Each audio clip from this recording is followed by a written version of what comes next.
Pai, em o nome santo do Senhor Jesus, conforme está escrito no Evangelho de João, capítulo 4, versículos 23 e 24, mas a hora vem e agora é em que os verdadeiros adoradores adorarão o Pai em espírito e em verdade, porque o Pai procura a tais que assim o adorem. Deus é espírito e importa que os que o adorem em espírito e em verdade, dirigidos pelo seu Espírito Santo, ordenados pelo seu Espírito Santo. Nós nos colocamos em suas mãos para praticarmos o ide por todo mundo e pregarmos o seu evangelho a toda criatura, conforme o Senhor nos ordena em Marcos capítulo 16, versículo 15, disse-lhes: ide por todo mundo e pregai o evangelho a toda criatura. E o Senhor nos manda irmos por todo mundo espiritualmente, o Senhor nos manda irmos por todo mundo a formar o corpo de Cristo, espiritualmente falando, com o Senhor Jesus sendo cabeça e nós sendo membros do corpo de Cristo, ligados em espírito com a igreja perseguida, espalhada mundo afora, constante naqueles 50 países que listamos ao ministrarmos a Santa Ceia, ao ministrarmos o batismo, no dia da Santa Ceia do Senhor, constante em todos os países do mundo, existentes em todos os países do mundo, inclusive no Brasil, pois nós já vimos que no Brasil existem pessoas trabalhando em condições análogas a trabalhos escravos e por este motivo muitas das vezes são impedidas de saírem dos seus locais de trabalho, geralmente fazendas,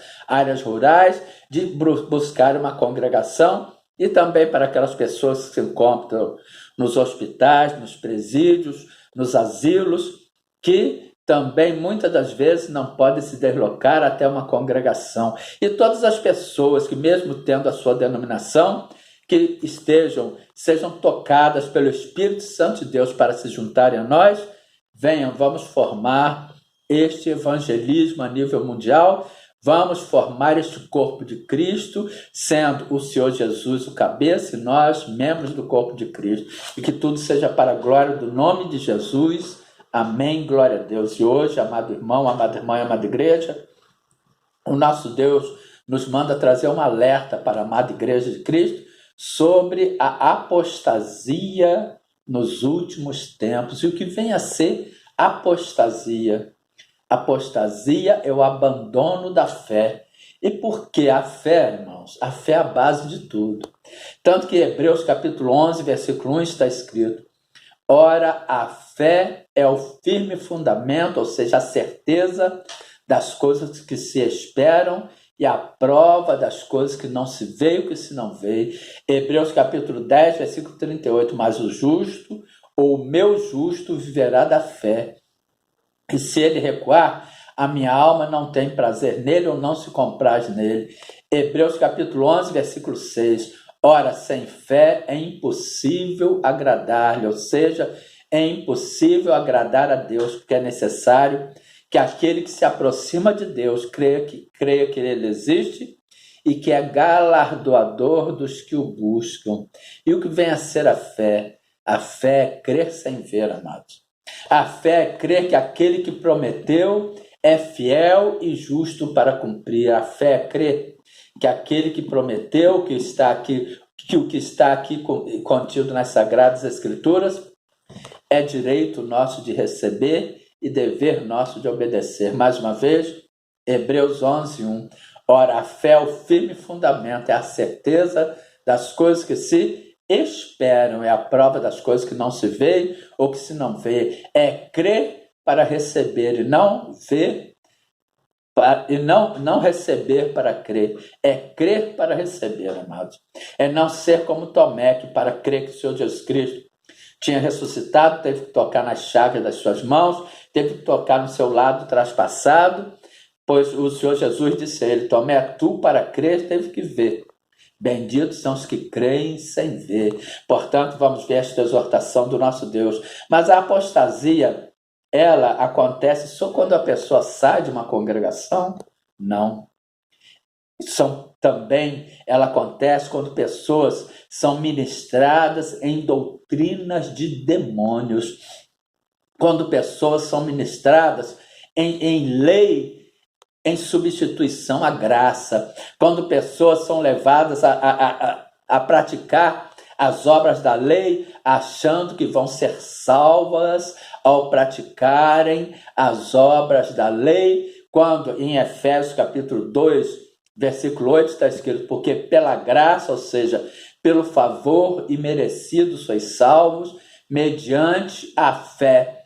Isto não vem de vós, é dom de Deus, não vem das obras para que ninguém se glorie, porque somos feitura sua, criados em Cristo Jesus, para as boas obras, as quais Deus preparou para que andássemos nela. Em Romanos capítulo 11, versículo 29 está escrito, porque os dons e a vocação de Deus são sem arrependimento, ou seja, Deus ele não se arrepende de ter nos concedido a salvação mediante a fé, que é um dom de Deus, e os dons e a vocação de Deus são sem arrependimento, são irrevogáveis. Deus não sai distribuindo salvação a todos que estão lá, aleluia.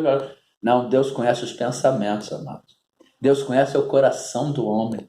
Deus sabe quem está ali com o coração nele e quem está ali apenas para buscar uma bênção, para buscar algo que depois vai meter o pé, falando aí no modo do mundo. Portanto, amados, não são todos, porque muita gente não entende a salvação por isso, que acha que todos que estão lá vão ser salvos. Não. Fé, olha, a graça, o favor imerecido, mediante a nossa fé, mediante a nossa certeza de que aquele que prometeu é fiel e justo para cumprir. E aqueles que pregam a lei estão levando a sua membresia, o seu povo, à maldição, à apostasia, ao abandono da fé, porque eles deixam de ter a certeza de colocar as suas vidas debaixo da autoridade de Deus, para acharem que pela força dos seus próprios braços, pelos seus esforços, pelas suas obras, alcançarão a salvação. As obras, elas surgem como consequência do nosso amor a Deus, como consequência da nossa fé em Deus, e não como consequência do nosso amor ao nosso próximo, pois quando nós amamos a Deus, nós também amamos ao nosso próximo, pois Deus é amor, conforme nós já vimos na primeira epístola de São João, capítulo 4, versículo 8, aquele que não ama não conhece a Deus, porque Deus é amor. Portanto, a lei, o cumprimento da lei faz com que a pessoa ou aquelas pessoas que estão ali debaixo da autoridade da lei se tornem malditas. Gálatas capítulo 3, versículo 13. Cristo nos resgatou da maldição da lei, fazendo-se maldição por nós, porque está escrito: maldito todo aquele que for pendurado no madeiro. E a lei, o homem por si só, ele não tinha capacidade de cumprir toda a lei. Moisés, em Romanos capítulo 11, capítulo 10, versículo 5, está escrito: ora, Moisés descreve a justiça que é pela lei, dizendo: o homem que fizer estas coisas viverá por elas. Só que o homem não foi capaz, não seria capaz, não é capaz, nunca será capaz de cumprir toda a lei. Por isso o Senhor Jesus Cristo veio ao mundo como nosso substituto no cumprimento da lei, tanto que está escrito em Tiago capítulo 2, versículo 10, porque qualquer que guardar toda a lei e tropeçar em um só ponto, tornou-se culpado de todos. Mas agora nós vamos lá em 1 Timóteo, capítulo 4, versículo 1. A apostasia nos últimos tempos. Mas o Espírito Santo, no caso, expressamente diz que nos últimos tempos apostatarão alguns da fé, dando ouvidos a espíritos enganadores e a doutrinas de demônios. E estas pessoas que estão ensinando a miscigenação, a mistura de lei com graça. Estas pessoas que estão estimulando os seus seguidores a andarem na lei, a praticarem obras da lei, a fazerem coisas de acordo com a lei, estão sendo movidas por espíritos enganadores e por doutrinas de demônios. Estão levando a sua congregação, todas as pessoas que fazem parte da sua congregação, a seguirem espíritos enganadores, a viverem debaixo de doutrinas de demônios, tanto que está escrito em 2 Coríntios capítulo 11, versículo 14, e não é maravilha, vamos lá no 13, porque tais falsos apóstolos são obreiros fraudulentos, transfigurando-se em apóstolos de Cristo. E não é maravilha, porque o próprio Satanás se transfigura em anjo de luz. Não é muito, pois, que os seus ministros se transfigurem em ministros de justiça, o fim dos quais será conforme as suas obras. Portanto, amada igreja, abra os olhos, preste atenção, veja a quem você está seguindo, a quem você está colocando como seu líder espiritual. Acorda, veja qual doutrina que você está seguindo. Se a doutrina da palavra de Deus, pois a nossa doutrina tem que estar calçada no Senhor Jesus, que é a palavra de Deus, conforme está escrito em Apocalipse, capítulo 19, versículo 13, e estava vestido de uma veste salpicada de sangue, e o nome pelo qual se chama é a palavra de Deus, e estava vestido de um manto de sangue, e o nome pelo qual se chama é o verbo de Deus, tanto que ele nos fala em Efésios capítulo 2, versículo 8, porque pela graça, ou seja, pelo favor imerecido sois salvos, mediante a fé, e isto não vem de vós, é dom de Deus, não vem das obras para que ninguém se glorie, porque somos feitura sua, criados em Cristo Jesus para as boas obras, as quais Deus preparou para que andássemos nelas.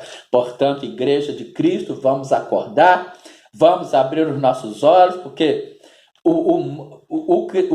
o cristianismo não se resume em bênçãos, em maravilhas. Isso vem como consequência da nossa obediência e do nosso temor a Deus. Que fica esta palavra edificadora para o amado irmão, para a amada irmã e para a amada igreja, para a igreja perseguida, para a plenitude dos gentios e para todas as pessoas que tiverem acesso a este vídeo. Em nome de Jesus, amém, glória a Deus.